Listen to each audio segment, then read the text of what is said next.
There's always those characters that you don't plan on pulling for but end up getting anyway, and that character for me is Soldier Zero Anby. Not only is her kit way stronger than I thought, she also works perfectly with Pulchra and is going to work great when Trigger comes out. So if you've been looking for a guide on Soldier Zero Anby, I got you. If you are debating on pulling for her strengths do include having very mobile gameplay. A lot of her attacks have some decent range. Number 2, her kit is very straightforward and has high X special attack damage. And number 3, to activate her additional ability, all you need is a stun or support agent. Whereas base Anby focuses on impact to stun the character, Soldier Zero Anby focuses on attack, crit rate, and crit damage. And here are all the materials you're going to need to get her up to max level. For what skills prioritize upgrading first on Soldier Zero Anby, definitely her core skills, these are a must. After that, I would do your special attack, then your basic attack, your chain attack and ultimate, then lastly, your dodge counter and assist. And here are all the materials you're going to need to upgrade all of these skills.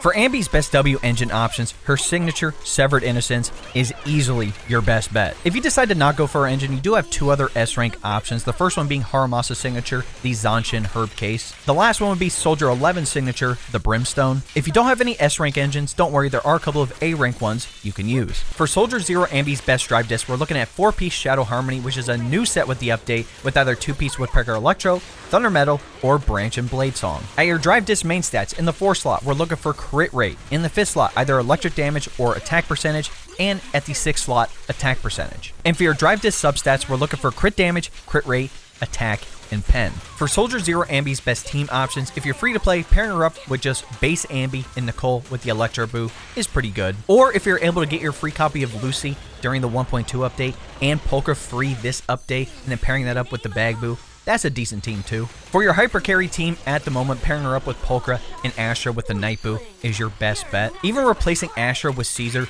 is really good. Again, Caesar providing the shield and the attack buff, and she can deal a decent amount of days, so she kind of subs in as an extra stun character as well. Or you can use a character like Rena. Again, she can buff the party's pen ratio and also buff electric characters, which is really good for Soldier Zero Anby. The last thing I want to talk about is her Mindscape Cinemas and if it's worth getting multiple copies of her. I would say unless you're willing to go for M2, I wouldn't even worry about M1. Obviously, the additional triggers of White Thunder is very nice for attack, but M2 just provides too many benefits. But let me know what you guys think in the comments. Are you pulling for Soldier Zero Anby? And if you got her, how do you like her? If you're not, let me know who you're saving for. Again, for me, like I said, I'm definitely pulling for Trigger. We saw Vivian in the story, Ether Anomaly character. I definitely want Vivian. I don't know about Hugo because he's an ice attack character and I already have Miyabi and Ellen, so I might skip on him.